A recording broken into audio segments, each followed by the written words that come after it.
Hi friends, good morning. Welcome to my channel. ಇವತ್ತು ಬೆಳಗ್ಗೆನೇ ತಿಂಡಿಗೆ ಹಾಗಲಕಾಯಿ ತೊಗೊಬಂದಿದ್ದೆ. ಸೊ ಹಾಗಲಕಾಯಿ ಪಲ್ಯ ಮಾಡೋಣ ಅಂತ ಹೇಳಿಬಿಟ್ಟು ಈಗೆಲ್ಲ ಸಣ್ಣ ಸಣ್ಣದಾಗಿ ನೋಡಿ ಈ ರೀತಿ ಕಟ್ ಮಾಡಿ ಇಟ್ಕೊಂಡಿದ್ದೀನಿ.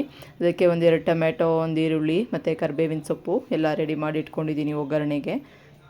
ಹಾಗಲಕಾಯಿ ತುಂಬ ಒಳ್ಳೆಯದು ಹೆಲ್ತ್ಗೆ, ಶುಗರ್ ಇರೋರಿಗೆ ತುಂಬ ಒಳ್ಳೆಯದಿದು. ಹಾಗಲಕಾಯಿ ಕಹಿ ಇರುತ್ತೆ, ಬಟ್ ಇದಕ್ಕೆ ಸ್ವಲ್ಪ ಬೆಲ್ಲ ಸೇರಿಸಿ ಮಾಡಿದ್ರೆ ತುಂಬ ಚೆನ್ನಾಗಿರುತ್ತೆ, ಕಹಿ ಏನು ಅನಿಸಲ್ಲ. ಹಾಗಾಗಿ ಸ್ವಲ್ಪ ಎಣ್ಣೆ ಹಾಕ್ಕೊಂಡು ಹುರ್ಕೊಬೇಕು ನಾವು ಫಸ್ಟು ಸಿಮ್ಮಲ್ಲಿ ಇಟ್ಕೊಂಡು.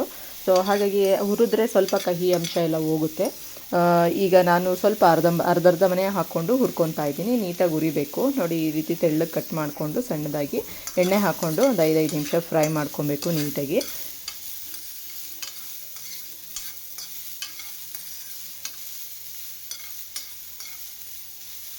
ನೆಕ್ಸ್ಟ್ ಎಲ್ಲ ನೀಟಾಗಿ ಫ್ರೈ ಮಾಡಾದಮೇಲೆ ಬಾಣಲಿಗೆ ಸಾಸಿವೆ ಹಾಕ್ಕೊಂಡು ಸಿಡಿಸ್ಕೊತಾ ಇದ್ದೀನಿ.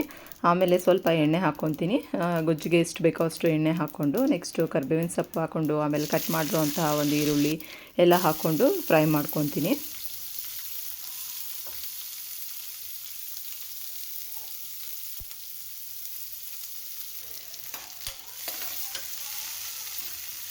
ಹಾಗಲಕಾಯಿ ಪಲ್ಯ ರೊಟ್ಟಿ ಜೊತೆ, ಚಪಾತಿ ಜೊತೆ ತುಂಬ ಚೆನ್ನಾಗಿರುತ್ತೆ. ಒಂದು ಸತಿ ಟ್ರೈ ಮಾಡಿ.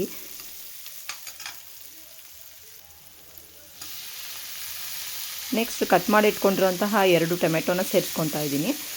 ಹುಳಿ ಇದ್ದರೆ ತುಂಬ ಚೆನ್ನಾಗಿರುತ್ತೆ. ಟೊಮೆಟೊ ಕಟ್ ಮಾಡಿರೋದನ್ನ ಸೇರಿಸ್ಕೊಂಡು ಅದನ್ನು ನೀಟಾಗಿ ಚೆನ್ನಾಗಿ ಫ್ರೈ ಮಾಡ್ಕೊಬೇಕು. ಅದು ಚೆನ್ನಾಗಿ ಮ್ಯಾಶ್ ಆಗೋವರೆಗೂ ಫ್ರೈ ಮಾಡ್ಕೊಬೇಕು. ನೆಕ್ಸ್ಟು ಉಪ್ಪು ಹಾಕ್ಕೊಂಡು ಫ್ರೈ ಮಾಡ್ಕೊಬೇಕು. ಅದನ್ನು ರುಚಿಗೆ ತಕ್ಕಷ್ಟು ಉಪ್ಪು ಹಾಕ್ಕೊಳ್ಳಿ, ಎಷ್ಟು ಬೇಕೋ ಅಷ್ಟು. ನಾನಿಲ್ಲಿ ಒಂದು 1/4 kg ಅಷ್ಟು ಹಾಗಲಕಾಯಿ ತೊಗೊಂಡಿದ್ದೀನಿ. ನಾನು ಈ ಕಡೆ ಹಾಗಲಕಾಯಿ ಗೊಜ್ಜಿಗೆ ನೋಡಿ ಸಾಂಬಾರು ಪುಡಿ, ನಾನು ಡೈಲಿ ಸಾಂಬಾರಿಗೆ ಬಳಸ್ತೀನಲ್ಲ ಆ ಪೌಡರ್ ಹಾಕ್ಕೊತೀನಿ. ಸೊ ಇಲ್ಲಿ ಸಾಂಬಾರು ಪುಡಿ ಹಾಕ್ಕೊತಾ ಇದ್ದೀನಿ. ನಿಮಗೆ ಖಾರಕ್ಕೆ ಎಷ್ಟು ಬೇಕೋ, ನಿಮ್ಮ ಸಾಂಬಾರು ಪುಡಿ ಖಾರ ಇದ್ದರೆ 1 ಸ್ಪೂನ್ ಹಾಕ್ಕೊಳ್ಳಿ, ಅಥವಾ ಸ್ವಲ್ಪ ಖಾರ ಕಮ್ಮಿ ಇದ್ದರೆ 1.5 ಸ್ಪೂನ್ ಅಷ್ಟು ಹಾಕೊಬೋದು. ಸೊ ಇಲ್ಲಿ ನಾನು ಸಾಂಬಾರು ಪುಡಿ ಹಾಕ್ಕೊಂಡು ಅದು ಸಾಂಬಾರು ಪುಡಿದು ಹಸಿ ವಾಸನೆ ಹೋಗೋವರೆಗೂ ನೀಟಾಗಿ ಫ್ರೈ ಮಾಡ್ಕೊತೀನಿ. ತುಂಬ ಚೆನ್ನಾಗಿರುತ್ತೆ ಸಾಂಬಾರು ಪುಡಿ ಹಾಕಿ ಮಾಡೋದ್ರಿಂದ. ನೀವು ಯಾವ ರೀತಿ ಮಾಡ್ತೀರಾ, ಇದೇ ರೀತಿ ಮಾಡ್ತೀರಾ, ಹೇಗೆ ಏನು ಅಂತ ಕಮೆಂಟ್ ಮಾಡಿ ತಿಳಿಸಿ ನನಗೂ.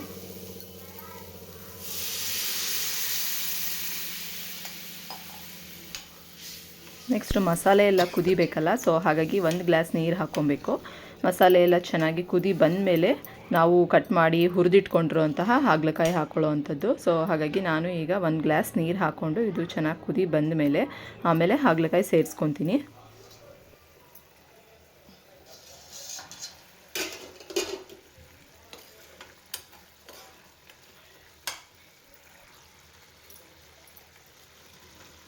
ನೋಡಿ ಈಗ ಹಾಗಲಕಾಯಿ ಹಾಕ್ಕೊತಾ ಇದ್ದೀನಿ. ಮಸಾಲೆ ಎಲ್ಲ ಚೆನ್ನಾಗಿ ಕುದೀತು. ಕುದ್ದಿದ್ಮೇಲೆ ಈಗ ನಾವು ಹಾಗಲಕಾಯಿ ಹಾಕ್ಕೊಂಡು ಅದನ್ನು ಒಂದು 5 ನಿಮಿಷ ಬೇಯಬೇಕು. ಸೊ ಹಾಗಾಗಿ ಇದನ್ನು ಪ್ಲೇಟ್ ಮುಚ್ಚಿ ಒಂದು 5 ನಿಮಿಷ ಬೇಯಿಸಬೇಕು. ಎಲ್ಲ ಮಿಕ್ಸ್ ಮಾಡಿ ನೀಟಾಗಿ. ನಿಮಗೆ ಮಸಾಲೆ ಕಮ್ಮಿ ಆಯಿತು ಅಂದರೆ ಇನ್ನೊಂದು ಅರ್ಧ ಸ್ಪೂನು ಪೌಡರ್ ಹಾಕ್ಕೊಬೋದು. ಮಸಾಲೆ ಸಾಂಬಾರು ಪೌಡರ್ ಹಾಕ್ಕೋಬೇಕು. ಸೊ ಸಾಂಬಾರು ಪೌಡರ್ ಜಾಸ್ತಿ ಖಾರ ಆಗಿಬಿಡುತ್ತೆ. ಸೊ ಹಾಗಾಗಿ ಇಷ್ಟೇ ಸಾಕು ಅನಿಸುತ್ತೆ. ಸೊ ನಾನು ನೆಕ್ಸ್ಟು ಸ್ವಲ್ಪ ಬೆಲ್ಲನ ಪುಡಿ ಮಾಡಿ ಇಟ್ಕೊಂಡಿರ್ತೀನಿ. ಆಮೇಲೆ ಬೆಲ್ಲ ಹಾಕ್ಕೊತೀನಿ, ಯಾಕಂದರೆ ಕಹಿ ಇರುತ್ತಲ್ವ, ಸೊ ಮಕ್ಕಳು ತಿನ್ನೋಕ್ಕೆ ಇಷ್ಟಪಡಲ್ಲ. ಹಾಗಾಗಿ ಬೆಲ್ಲ ಹಾಕ್ಕೊಂಡ್ರೆ ತುಂಬ ಸ್ವೀಟ್ ಇರುತ್ತೆ, ತುಂಬ ಚೆನ್ನಾಗಾಗುತ್ತೆ. ನೋಡಿ ಬೆಲ್ಲನ ನಾನು ಸಣ್ಣಾಗಿ ತುರಿದಿಟ್ಕೊಂಡು ಅದನ್ನು ಸೇರಿಸ್ಕೊತಾ ಇದ್ದೀನಿ.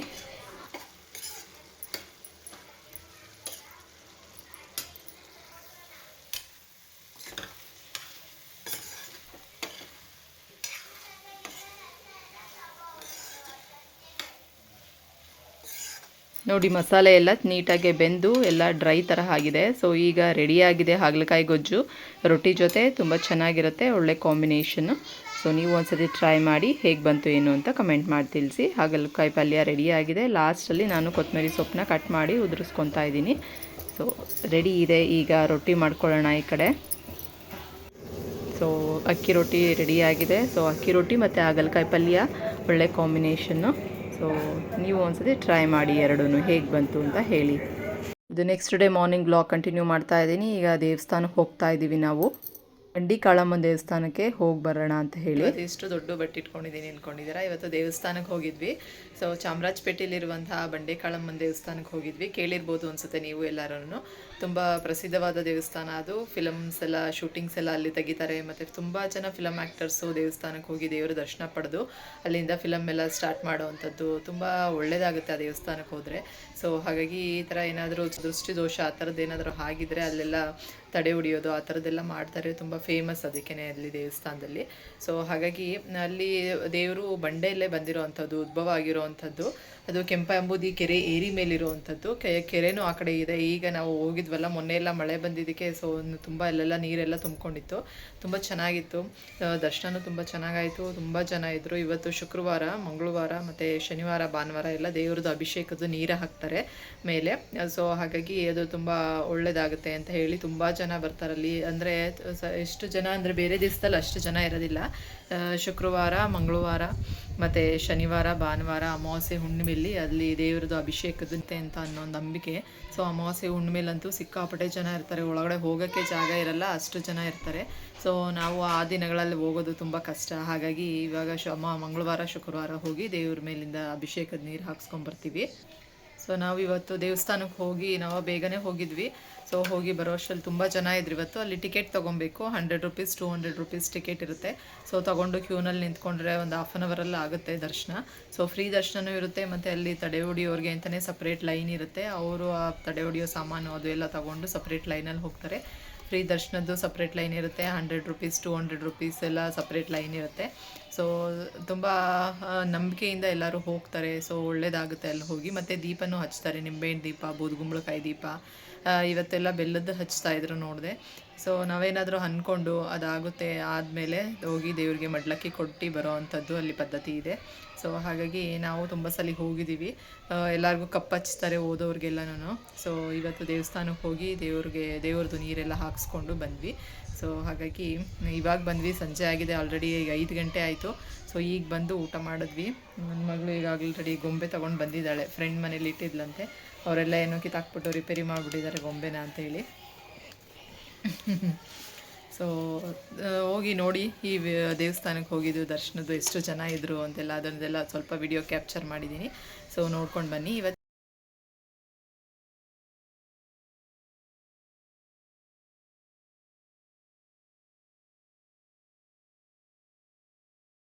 ಅಂದರೆ ಇಲ್ಲಿ ದೇವ್ರನ್ನ ಮುಟ್ಟೋದಕ್ಕೆ ಗರ್ಭಗುಡಿ ಒಳಗಡೆನೇ ಬಿಡ್ತಾರೆ ಎಲ್ಲರನ್ನೂ. ಹಾಗಾಗಿ ತುಂಬ ಚೆನ್ನಾಗಿರುತ್ತೆ. ದೇವ್ರನ್ನ ನೋಡ್ಬೋದು, ದೇವ್ರ ಕಾಲು ಮುಟ್ಟಿ ನಮಸ್ಕಾರ ಮಾಡ್ಬೋದು.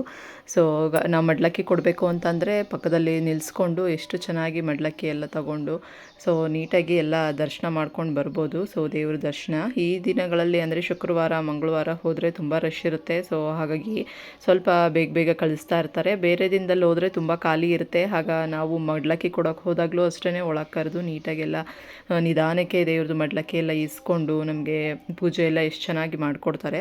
ಸೊ ಹಾಗಾಗಿ ನೀವೇನಾದರೂ ಹೋಗಬೇಕು ಅಂತಂದರೆ ಮಂಗಳವಾರ, ಶುಕ್ರವಾರ, ಶನಿವಾರ, ಭಾನುವಾರ ಬಿಟ್ಟು ಬೇರೆ ದಿವಸದಲ್ಲಿ ಹೋಗಿ ಬನ್ನಿ. ಸೊ ತುಂಬ ಚೆನ್ನಾಗಿರುತ್ತೆ. ಸಂಜೆ ಅಂದರೆ ಒಂದು 3-4 ಗಂಟೆ ಮೇಲೆ ದೇವ್ರಿಗೆ ಅಲಂಕಾರ ಮಾಡಿರ್ತಾರೆ. 2 ಗಂಟೆ ಒಳಗಡೆ ಹೋದರೆ ದೇವ್ರಿಗೆ ಅಲಂಕಾರ ಮಾಡಿರಲ್ಲ. 4 ಗಂಟೆ ಅಷ್ಟರಲ್ಲಿ ದೇವ್ರಿಗೆಲ್ಲ ಅಲಂಕಾರ ಮಾಡಿರ್ತಾರೆ. ತುಂಬ ಚೆನ್ನಾಗಿರುತ್ತೆ ದೇವ್ರಿಗೆ ಅಲಂಕಾರ ಮಾಡಿದಾಗ. ನೋಡೋದಕ್ಕಂತೂ 2 ಕಣ್ಣು ಸಾರಲ್ಲ ಆ ರೀತಿ ಅಲಂಕಾರಗಳು ಮಾಡ್ತಾರೆ. ನವರಾತ್ರಿಲಂತೂ ವೆರೈಟಿ ಅಲಂಕಾರಗಳು ಮಾಡಿರ್ತಾರೆ. ಆವಾಗಂತೂ ತುಂಬ ಚೆನ್ನಾಗಿರುತ್ತೆ. ಲಾಸ್ಟ್ ಟೈಮ್ ನಾವು ಹೋಗಿದ್ವಿ. ಸೊ ತುಂಬ ಚೆನ್ನಾಗಿ ಅಲಂಕಾರ ಮಾಡಿದರು. ನೋಡ್ಕೊಂಡು ಬಂದ್ವಿ ನಾವು ದೇವ್ರನ್ನ. ನಾವು ಈಗ ದೇವಸ್ಥಾನದ ಒಳಗಡೆ ಬಂದು ಸೊ ಕಾಲು ಕೈಯೆಲ್ಲ ತೊಳ್ಕೊಂಡು ಈಗ ಅಮ್ಮ ಅಕ್ಕ ಎಲ್ಲ ಮಡ್ಲಕ್ಕಿ ತಂದಿದ್ರು. ಅವರೆಲ್ಲ ಕೊಡಬೇಕು ಅಂತ ಅಲ್ಲೇ ಕೂತ್ಕೊಂಡೆಲ್ಲ ರೆಡಿ ಮಾಡ್ಕೊತಾ ಇದ್ದಾರೆ. ಈ ಕಡೆ ತುಂಬ ಜನ ಇದ್ದಾರೆ. ದೀಪ ಹಚ್ಚೋರು ಅಷ್ಟೇ ತುಂಬ ಜನ ಇದ್ದಾರೆ. ಸೊ ನೋಡಿ ಇಲ್ಲೆಲ್ಲ ಫಿಲಮ್ ಆ್ಯಕ್ಟರ್ಸ್ ಯಾರ್ಯಾರು ಬಂದಿದ್ದರು ಅವ್ರದ್ದೆಲ್ಲ ಫೋಟೋಸ್ ಎಲ್ಲ ಇದೆ. ಸೊ ನಾನೀಗ ಟಿಕೆಟ್ ತೊಗೊಳೋದಕ್ಕೆ ಅಂತ ಕ್ಯೂನಲ್ಲಿ ನಿಂತ್ಕೊಂಡಿದ್ದೀನಿ. ಸಿಕ್ಕಾಪಟ್ಟೆ ಜನ ಇದ್ದರು. ಅಂದರೆ ಬೇಗ ಹೋಗ್ತಾ ಇರುತ್ತೆ ಕ್ಯೂ. ಬೇಗ ತೊಗೊಂಡು ಬರ್ಬೋದು. ಸೊ ಟಿಕೆಟ್ ತೊಗೊಂಡು ನಾವು ದೇವ್ರ ದರ್ಶನಕ್ಕೆ ಹೋಗ್ತಾ ಇದ್ದೀವಿ. ನೋಡಿ ಇಲ್ಲೆಲ್ಲ ದೀಪ ಎಲ್ಲ ಹಚ್ತಾ ಇದ್ದಾರೆ. ನಿಂಬೆಹಣ್ಣು ದೀಪ, ಬೂದುಗುಂಬಳಕಾಯಿ ದೀಪ ಮತ್ತು ಬೆಲ್ಲದ ದೀಪನೂ ಹಚ್ತಾ ಇದ್ರು. ಸೊ ಇಲ್ಲಿ ದೇವರ ಸೀರೆಗಳನ್ನೂ ಬೇಕಾದರೆ ಅಲ್ಲಿ ಸೇಲಿಗೆ ಇಟ್ಟಿರ್ತಾರೆ. ದೇವರ ಸೀರೆಗಳನ್ನೂ ಬೇಕಂದರೆ ನಾವು ತೊಗೊಬೋದು. ಮಡ್ಲಕ್ಕಿಗೋಸ್ಕರ ಅಕ್ಕ ಎಲ್ಲ ತೊಗೊಂಡು ಬಂದಿದ್ರು. ಬ್ಲೌಸ್ ಪೀಸು, ಹೂವು, ಕೊಬ್ಬರಿ, ಇದೆಲ್ಲ ಬಳೆ,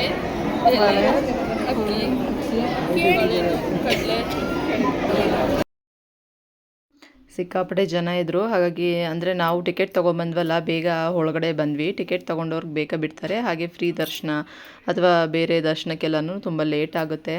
ಸೊ ಈಗ ಒಳಗಡೆ ಹೋಗ್ತಾ ಇದ್ದೀವಿ ನಾವು.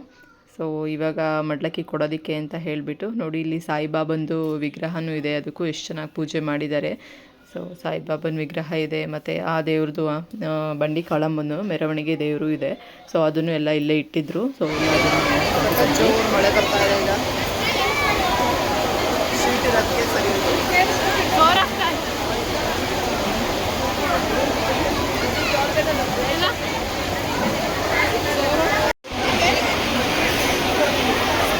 ಜೋರು ಮಳೆ ಬರ್ತಿದೆ. ಇಲ್ಲಿ ಶೀಟ್ ಇರೋದಕ್ಕೆ ಪರವಾಗಿಲ್ಲ. ನಾವು ಇಲ್ಲಿ ದೇವರ ದರ್ಶನ ಮಾಡಿಕೊಂಡು ಮಡ್ಲಕ್ಕಿ ಎಲ್ಲ ಕೊಟ್ಟು ಬಂದು ಇಲ್ಲಿ ಹೊರಗಡೆ ಪ್ರಸಾದ ಕೊಡ್ತಾ ಇರ್ತಾರೆ ಬಂದವ್ರಿಗೆಲ್ಲನೂ. ಸೊ ಹಾಗಾಗಿ ಎಲ್ಲರೂ ಪ್ರಸಾದ ಇಸ್ಕೊಂಡು ಮಕ್ಕಳು, ನಾವು, ಅಜ್ಜಿ, ಅಮ್ಮ, ಅಕ್ಕ ಮಕ್ಕಳು ಎಲ್ಲನೂ ಇಲ್ಲಿ ಕೂತ್ಕೊಂಡು ಪ್ರಸಾದ ತಿಂತಾಯಿದ್ವಿ. ತುಂಬ ಮರಗಿಡಗಳಿದ್ದಾವೆ ಇಲ್ಲಿ, ತುಂಬ ಚೆನ್ನಾಗಿ ನೆರಳಿತ್ತು. ಸೊ ಬಟ್ ಮಳೆನೂ ಬರ್ತಾಯಿತ್ತು ಅವತ್ತು. ಸೊ ಹಾಗಾಗಿ ಇಲ್ಲಿ ಬಂದು ಕೂತ್ಕೊಂಡು ಪ್ರಸಾದ ಎಲ್ಲ ತಿಂತಾಯಿದ್ದೀವಿ. ಈಗ ಈ ಕಡೆ ಎಲ್ಲ ತಡೆ ಎಲ್ಲ ಓಡಿಸ್ತಾರಂತೆ.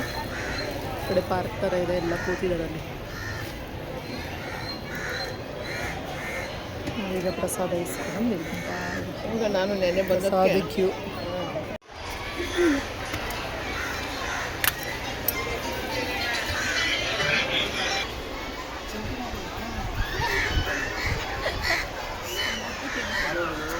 ಸಾರಿ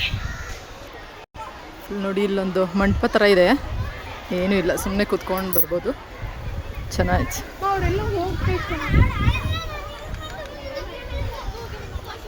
ಸುಮ್ಮನೆ ಎಲ್ಲ ಕುತ್ಕೊಂಡು ಓಡಾಡ್ಕೊಂಡು ನಾ ಏನು ಮಾಡಲ್ಲ ನನಗೆ. ಹಾಯ್, ಚೆನ್ನಾಗಿದೆ ಇಲ್ಲಿ ಪ್ಲೇಸ್. ಫುಲ್ಲು ಬಂಡೆ ಇದೆ, ಬಂಡೆ ಕಾಳಮ್ಮ ಅಂತಾರಲ್ಲ ದೇವರು ಹೆಸರು. ಸೊ ಹಂಗಾಗಿ ಬಂಡೆ ಇದೆ ಫುಲ್ಲು ಇಲ್ಲೆಲ್ಲ. ಇವತ್ತಿನ ನನ್ನ ವ್ಲಾಗ್ನ ಇಲ್ಲಿಗೆ ಎಂಡ್ ಮಾಡ್ತಾ ಇದ್ದೀನಿ. ನನ್ನ ಈ ವ್ಲಾಗ್ ನಿಮಗೆಲ್ಲ ಇಷ್ಟ ಆಗಿದೆ ಅಂತ ಅಂದ್ಕೊಂಡಿದ್ದೀನಿ. ಇಷ್ಟ ಆದರೆ ಪ್ಲೀಸ್ ಹೋಗಿ ಲೈಕ್ ಮಾಡಿ, ಶೇರ್ ಮಾಡಿ, ಸಬ್ಸ್ಕ್ರೈಬ್ ಮಾಡ್ಕೊಳ್ಳಿ. Thank you.